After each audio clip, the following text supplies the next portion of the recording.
Okay now students, हम लोग यहाँ पे टाइप 3 सॉल्व करते हैं, ठीक है। टाइप 3 सॉल्व करने के पहले देखो अभी तक हमने क्या किया।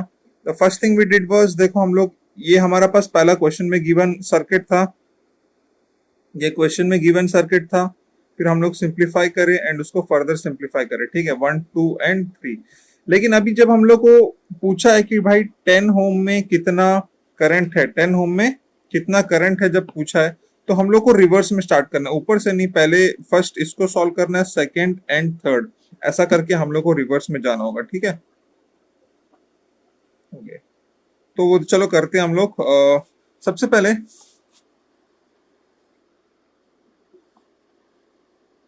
हम लोग को पता है सर्किट में 2.6 एम्पियर्स करंट है एंड 7.5 ओवरऑल वोल्टेज है, ठीक है। तो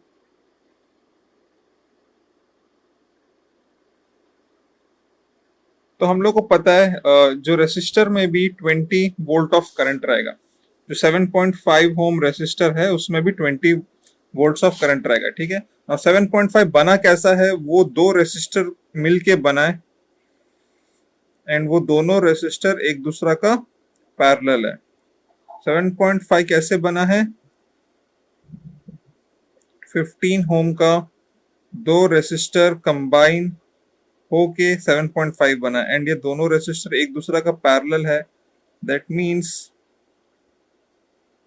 इसमें भी, ये दोनों में भी 20 वोल्ट का पोटेंशियल डिफरेंस रहेगा, ठीक है। नाउ यहां से थोड़ा चेंजेस आएगा, यहां तक काफी स्ट्रेट फॉरवर्ड है, यहां से चेंजेस आएगा क्योंकि जो बॉटम में 15 है वो तो इंडिविजुअल है, लेकिन जो अपर हाफ का 15 है ना, ये कैसा बना है, 5 और 10 कंबाइन करके बना है। इसका मतलब ये जो 20 वोल्ट है ना, 5 का अलग, 5 के लिए कुछ अलग कंट्रीब्यूशन होगा एंड 10 वोल्ट 10 होम रेसिस्टर के लिए अलग कंट्रीब्यूशन होगा। तो 5 एंड 10 दोनों में अलग अलग वैल्यू ऑफ वोल्टेज जाएगा, ठीक है। एक और चीज यहाँ में जो डिफरेंट होगा, हम लोग को पता है सर्किट से यहाँ पे 2.6 एम्पियर्स करंट निकला, लेकिन ये पॉइंट में जाने के बाद ऊपर का ब्रांच और नीचे के ब्रांच दोनों जगह में अलग अलग वैल्यू ऑफ करंट जाएगा।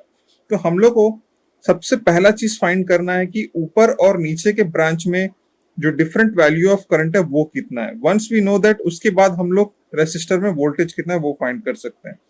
सो देखो यहाँ पे ऐसा सिचुएशन है कि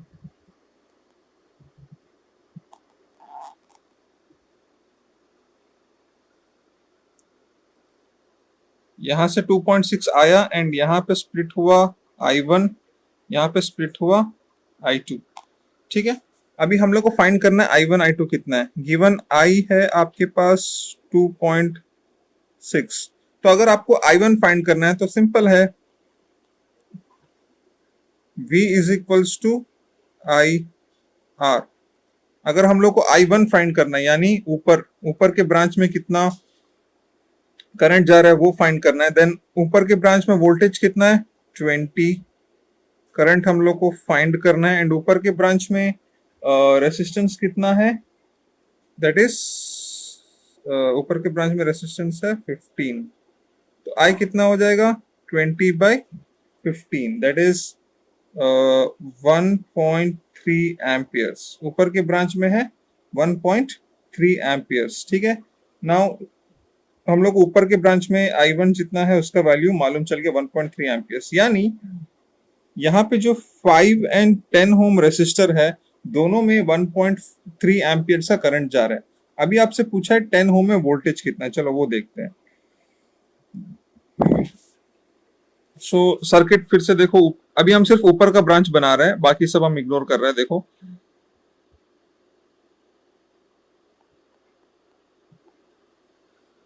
नाउ यहाँ पे गया 1.3 एम्पियर्स, फाइन।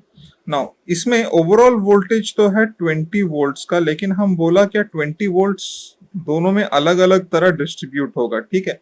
यहाँ पे V1, यहाँ पे V2, और आपसे V2 पूछा है, that is potential in 10 home, potential in 10 home, ठीक है। तो अगेन कैसा फाइंड करेंगे हम लोग, देखो आपको V फाइंड करना है, वो ब्रांच में करंट कितना है 1.3 ampere, so this is I1 and उसके बाद आपके पास दो रेसिस्टेंस है, एक है R1 और एक है R2। R1 का वैल्यू 5, R2 का वैल्यू 10 क्वेश्चन में था। सो अगर आपको V1 फाइंड करना है यानी R1 5 ओम रेसिस्टर में वोल्टेज कितना रहेगा, तो V1 I1 R1, ठीक है। तो दैट इज 1.3 मल्टीप्लाइड बाय 5 होगा, ठीक है। सो क्यों 1.3 मल्टीप्लाइड बाय 5, वो ब्रांच में करंट कितना है 1.3 एम्पियर्स एंड रेसिस्टेंस कितना है 5, so that will be 6.5 volt, 6.5 volt. ना हम लोग को R1 में 6.5 वोल्ट है, तो R2 में कितना होगा। देखो यहां से सॉल्व करने का दो तरीका है, एक हम लोग जैसा भी R1 को सॉल्व करे सेम उसी तरह हम लोग जैसा R1 को सॉल्व करे V1 equals to I1 R1, similarly हम लोग V2 is equals to I1 R2 कर सकते हैं, या फिर हम लोग जस्ट 20 माइनस 6.5 करने से भी हो जाएगा, ठीक है। देखो दोनों तरीके से हम लोग करके देखते हैं। सो हम लोग को दूसरा ब्रांच का जो दूसरा रेसिस्टर है वो कौन सा है V2, एंड V2 में करंट कितना जा रहा है I1 करंट जा रहा है एंड रेसिस्टेंस उसका R2 है। तो V2 हम लोग को फाइंड करना है, I1 is 1.3 and I1 is 1.3 and R2 कितना है 10, तो ये कितना हो जाएगा 1.3 एम्पियर था।